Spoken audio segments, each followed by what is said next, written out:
Hello. In this video I wanted to summarise a classic article by Michael Porter. It's called The Competitive Advantage of Nations and it appeared in the Harvard Business Review in 1990. Now, as well as being a key paper, with Porter moving from the area of advising firms to the arena of nations, it's also a perspective that is frequently misunderstood by students and, judging from many websites, also misunderstood by many firms. Typically, the big mistake made is trying to apply the theory to a firm rather than to the domestic national context from which the firm operates. If you want to analyse the firm internally, then use a different model.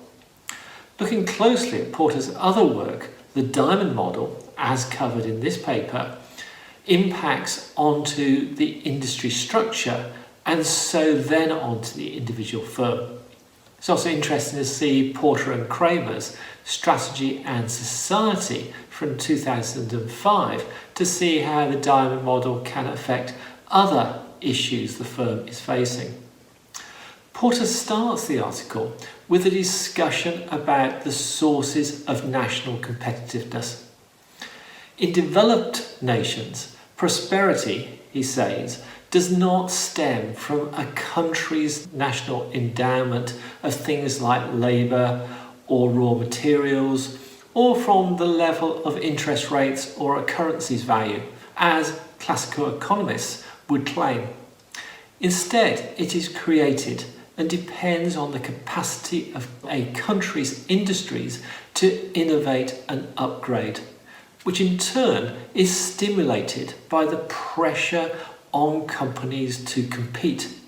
So advantage happens in industries where there are strong rivals, aggressive suppliers and demanding customers. This means that managers or politicians pressing for protection or active support from government, in Porter's view, fundamentally misperceive the true source of advantage and national prosperity. Porter moves on to consider the dynamics of innovation and how you sustain competitive advantage. Advantage is achieved by bringing a new basis for competing or finding a better means of competing in old ways, often the result of the accumulation of lots of small insights rather than through major breakthroughs. It always involves investment in skills and knowledge, as well as in physical assets. And when competitors are slow to respond, it yields advantage. In this, information plays an important part, but information that is not available to competitors. Either they are not looking in the right places or are blinded by conventional wisdom and assumptions. However, humans find change difficult. Past approaches become institutionalized and successful companies develop a bias for predictability and stability, so defend what they have. Innovation, though, is the result of unusual effort, and to sustain advantage gained needs constant upgrading. So companies need stimulation to innovate and upgrade. Porter's research on patterns of national competitive success highlight that rather than a country being successful in all industry sectors, they perform in a few. For example, in Germany, in high-performance cars, in Japan, semiconductors, Switzerland, pharmaceuticals, Italy, footwear, amongst others. Actually, interesting, for Britain, he says it was biscuits. Okay, the data was from the 1970s and 1980s. It seems to have changed now. In studying the national attributes that lead to these specific sectors succeeding, He and his team identified 4 determinants of national competitive advantage, and it is these that make up his famous diamond model. So, factor conditions, the presence of factors of production such as skilled labour or infrastructure specific to an industry. Demand conditions, the nature, not the size, of domestic markets for an industry's products and services. Related and supporting industries, so the presence or absence of suppliers and other related industries that are internationally competitive. And fourthly, firm strategy, structure and rivalry, the conditions in the nation governing how companies are created, organised and managed, and the nature of domestic rivalry. Note, this is not specific strategies of a single firm. These determinants create the national environment in which companies are born and learn how to compete. Each point, and together as a system, determines the availability or not of key skills, resources and information. Also the goals of owners and managers, and most importantly, the pressure on companies to invest and innovate. Porter then steps through each of these 4 determinants in turn. Porter says that according to standard economic theory, factors of production, labour, land, natural resources, capital, infrastructure will determine the flow of trade, so making the most of the factors with which the nation is endowed leads to prosperity. But in a sophisticated industry, it is not the factors inherited that matters, but instead those it creates that have involved sustained heavy investment and are specialised. Basic factors can be accessed by trade or circumvented through the use of technology. So for Porter, competitive advantage rests on a nation creating specialised, industry-specific factors and then continuously working to upgrade them. As well as the presence of advanced specialised factors, Porter also highlights how the absence of basic factors can prod a company to innovate and upgrade. Where there is an ample supply of cheap inputs, companies may simply rest on those advantages and often deploy them inefficiently. But when a firm faces selective shortages, perhaps in land, labour, or a lack of raw materials, then they must innovate to be competitive. For example, if land availability is limited, as it is in Japan, cost is high, so you will try to reduce the space needed, reducing stock levels and work in progress. In Japanese companies, this contributed to the creation of just-in-time production. Obviously, the skills needed to respond to shortages do need to be present, and competitive pressure needs to force firms to confront the issue. Porter's second determinant is demand conditions. This focuses on the composition and character of the home market, not the size of the overall market.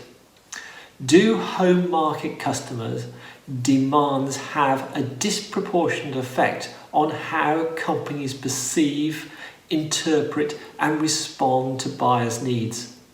Firms gain competitive advantage because demanding buyers pressure them to innovate faster and achieve more sophistication than their foreign rivals. Perhaps customers are more demanding on certain buying criteria, or earlier adopters of certain new purchasing criteria. Moving on to related and supporting industries, Porter finds that internationally competitive home-based suppliers create advantages in downstream industries in two ways. Firstly, they provide the most cost-effective inputs, sometimes more rapidly and preferentially to domestic clients. More significantly though, the proximity of such suppliers leads to closer working and a constant flow of information that stimulates innovation and upgrading.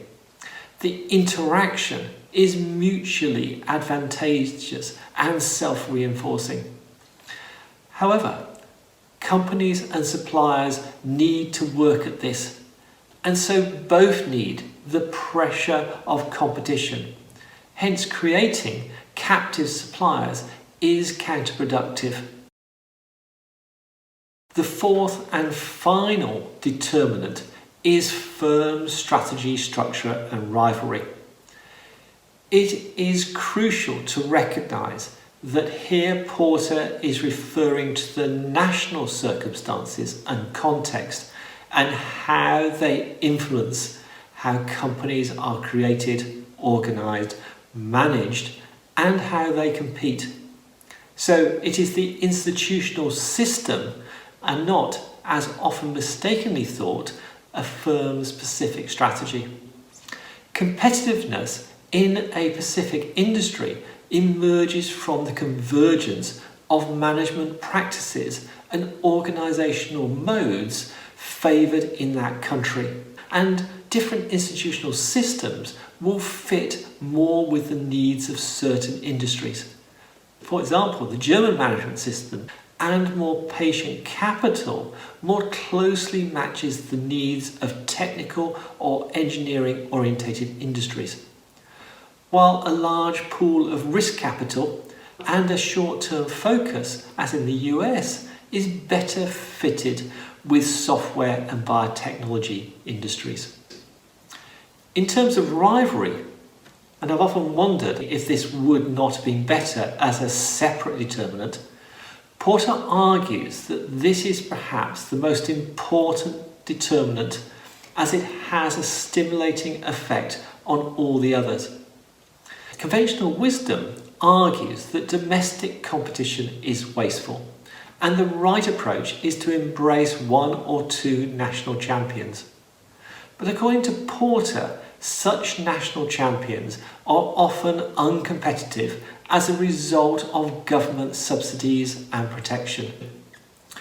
Domestic rivalry is needed to pressure companies to innovate and improve, push each other to lower costs, improve quality, and create new products and processes. Unlike rivalries with foreign competitors, which Porter says tend to be analytical and distant, local rivalries often become intensely personal. Active feuds as participants not only compete for market share, but for people, technical leadership, and of course bragging rights and kudos. With domestic rivals, you cannot hide behind supposed unfair advantages. There are no excuses. Intense competitive pressure toughens domestic players and often drives them to look to global markets in the search for greater efficiency and higher profitability. Having stepped through each of the four determinants, Porter stresses that the diamond should be seen as a system. Each point depends on the state of the others. A weakness in one will constrain the industry's potential, but equally strong elements will reinforce each other. A strong diamond means that a nation is rarely home to just one competitive industry. Instead, the diamond promotes clusters of industries linked via vertical and horizontal relationships, often physically concentrated geographically. Porter next moves on to look at the implications of his research for governments and then for companies. In the debate about national competitiveness, many see government's role as an essential helper, contributing directly to targeted industries. Others, championing the free market view, say that the economy should largely be left to the workings of Adam Smith's invisible hand. For Porter, both views are incorrect and lead to the permanent erosion of a nation's competitive capabilities. Direct support reduces the stimulus to innovate and upgrade, while diminished involvement ignores the legitimate role that governments play in shaping the context and the institutions that influence firms' competitiveness. Governments cannot create competitive industries. Only companies in competition can do that.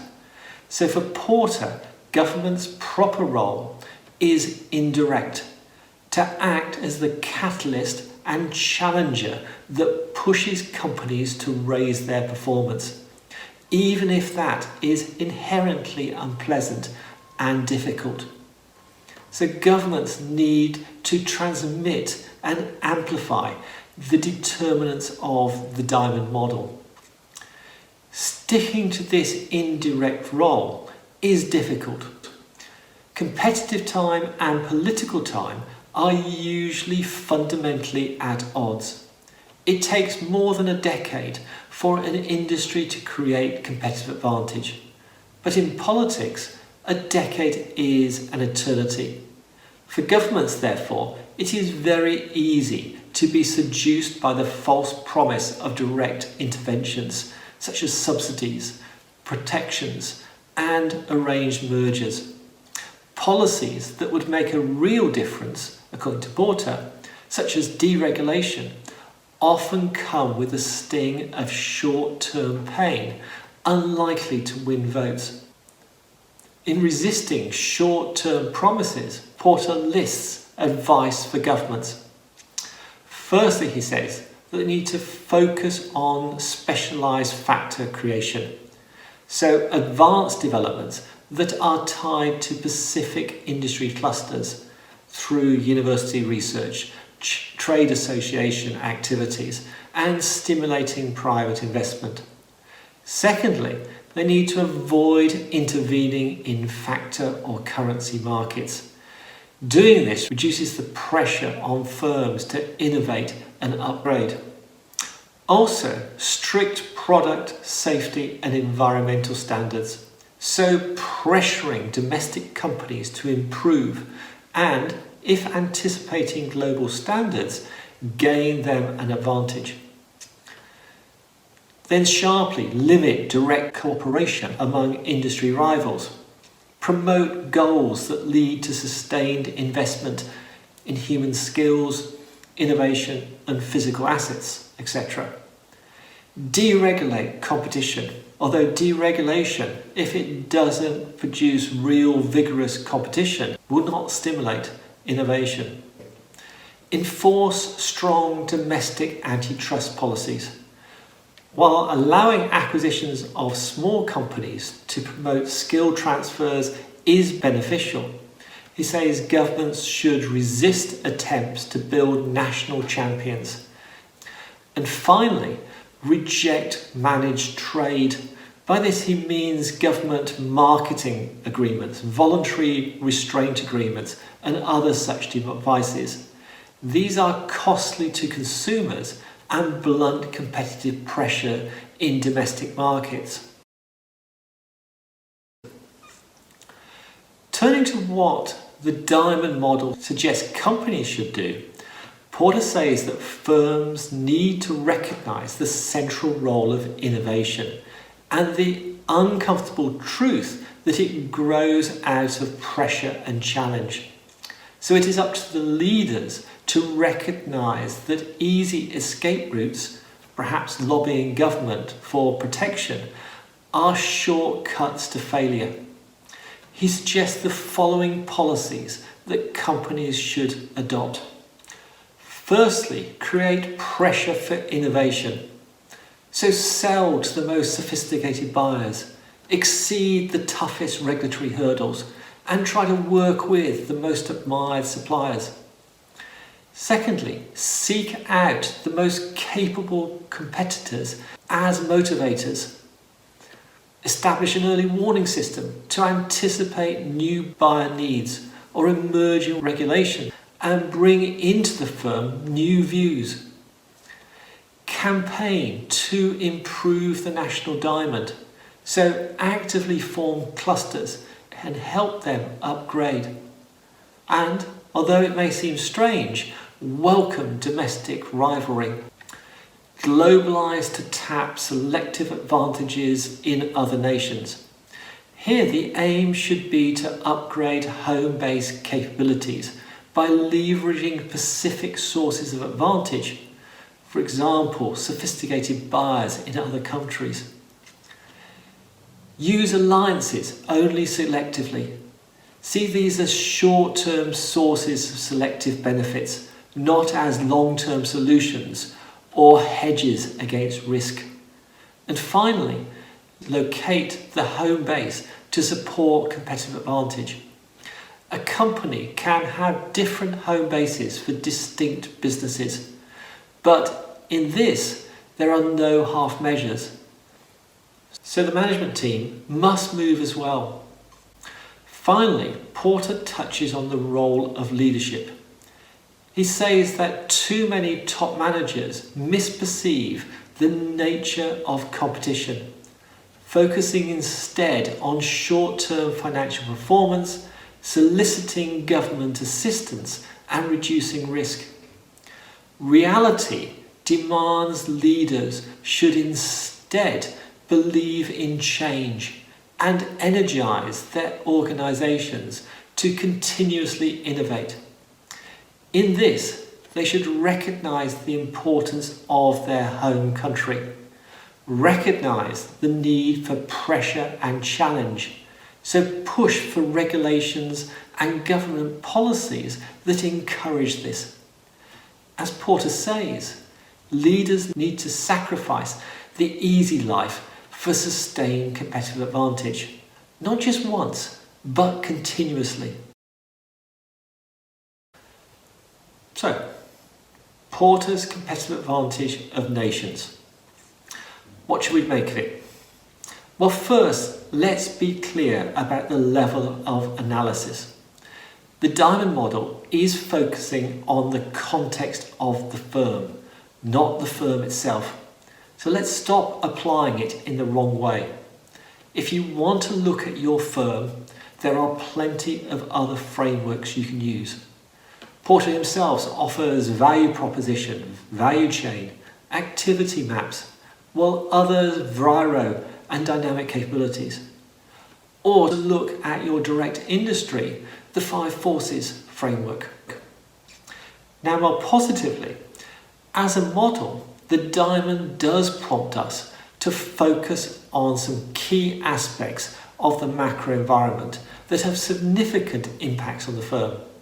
The country's institutional system, availability of advanced factors of production, or scarcity of basic factors. Many emerging nations, multinational corporations, have succeeded because of their ability to overcome these institutional voids and scarcity, and so gaining a potential to disrupt mature markets. We do need, though, to recognise some of the concerns about Porter's research and the influences on his thinking. The model is based on researching industries in developed markets. And we could argue that for developing markets, the full force of global competition would destroy rather than promote prosperity. We also need to bear in mind that his views on the role of government do come from a neoclassical US view of economics, in which the invisible hand is the foundation of an effective economy. Although not extreme in his views on government intervention, others, for example Justin Lim, would have a different view of how directly governments should involve themselves. However, despite the criticisms, the diamond model is a valuable tool to build insight about the influence of the domestic context on the firm, and so, armed with that insight, improve our decision making. Thank you for listening.